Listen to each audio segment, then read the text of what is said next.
This episode of Quilt Makers Lessons in Creativity is brought to you by Northcott, cottons that feel like silk, and FOF, perfection starts here.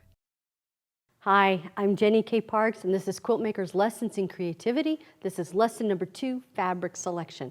We are using this gorgeous quilt that is in the May-June edition of Quilt Maker magazine. It's called Whirlpool. It was made by Janice Averill, and it features beautiful Northcott fabrics. Now, speaking of fabrics, let's talk fabric selection. Think about like this quilt behind me, it creates a beautiful, and even the name, Whirlpool, right? You think of water and waves and tide, and that it's beautiful. That's what I want you to think about sometimes when you're thinking about what mood do I want to create? What idea do I want to get across with this particular quilt? What am I trying to accomplish? So I'm going to show you some things here. Here is it's one of the squares from the quilt behind me. And it's done in blacks, whites, and grays. And you can see it creates kind of a very sophisticated look. And I know that, this one block is amazing, but when you see it in the whole quilt, it's just stunning. So this is the black one, the black, white, and gray, and this is what it would look like if it was all together in a quilt. Okay, now if we want to add just a little something, just a little pop to it. I want you to look at that, and we'll look at these together in just a moment. But look at that. In just one section, I added these little red accents. And when it comes together on the whole quilt, it just changes everything. Wow, it gives it a pop. It's really neat. So take a look at how this would look as a finished quilt. Now you can see the difference, these two side by side, even the difference that it makes with the red or the gray that I had in there. Just the difference that it has in it, it really is a visually stunning kind of thing when you add the little red accents there to it. But again, it depends on the mood that you want to create. So let's think if we want to go like a monochromatic thing, and we could use all reds. Look at that. I love how these go together because I love working with the lights and then some darker ones and then some medium tones in the middle there. I think it just gives such life to a quilt. I think it makes it so interesting. So while we're looking at this, before we go on, I want you to notice here the scale. This maroon fabric here is a smaller scale fabric, as is just about all of this. The white one is where it starts to get a little bit bigger scale.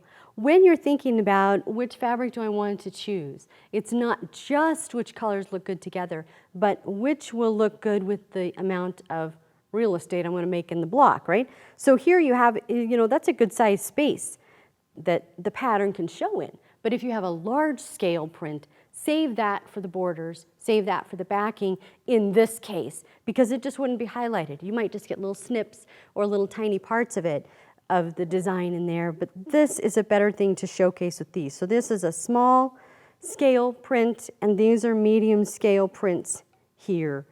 So just think about that. It's just one more thing to keep in mind when you're selecting your fabrics. Now, what if we wanted to change, oh, wait, before we go on, I want you to see this one, what it would look like in the whole quilt.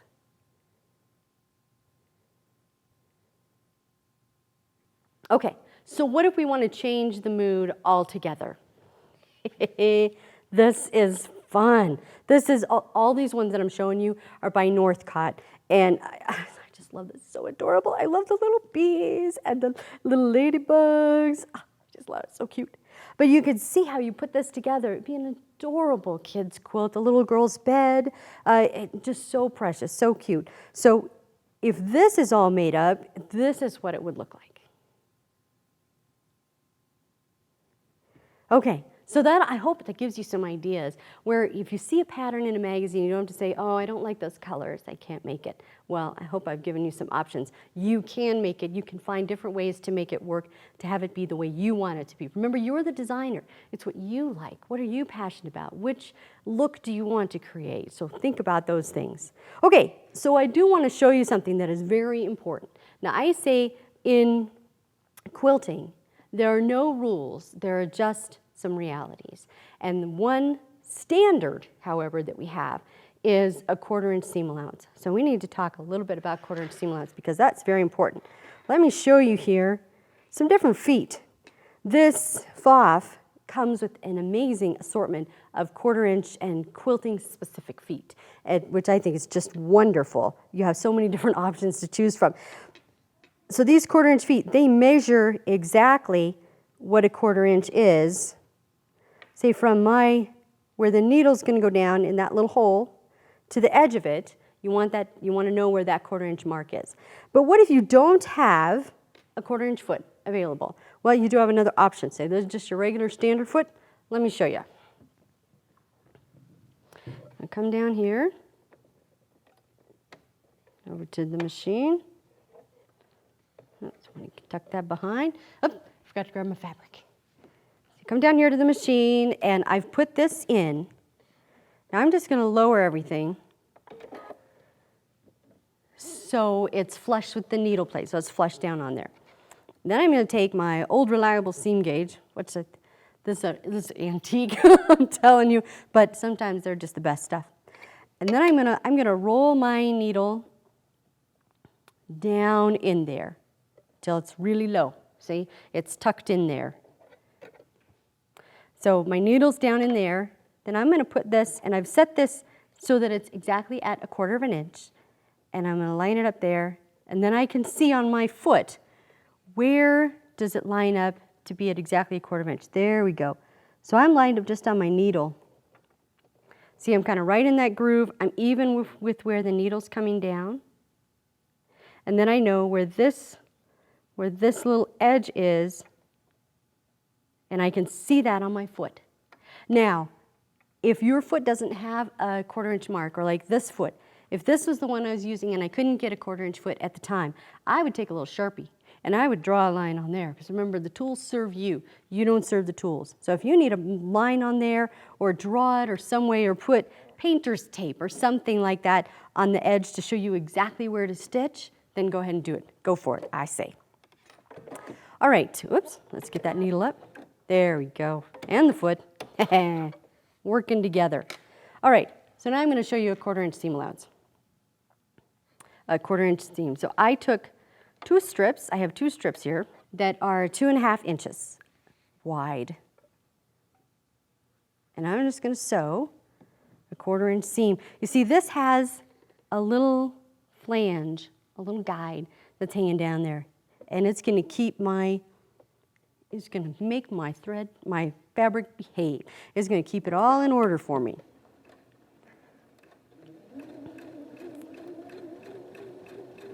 Now when I'm sewing, I'm not paying attention to what's happening at my needle.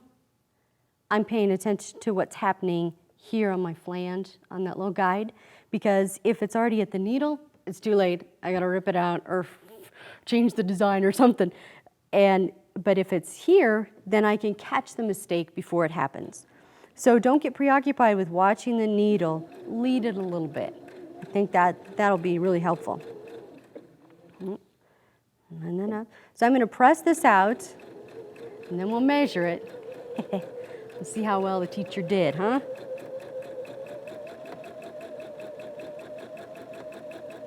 Beautiful. Oh, it just goes so smoothly through there. I love it. I love the automatic cutter. Love it. All right. Let's come here, and I'm just going to press this. I'm going to set the seam a little bit because that's what I like to do.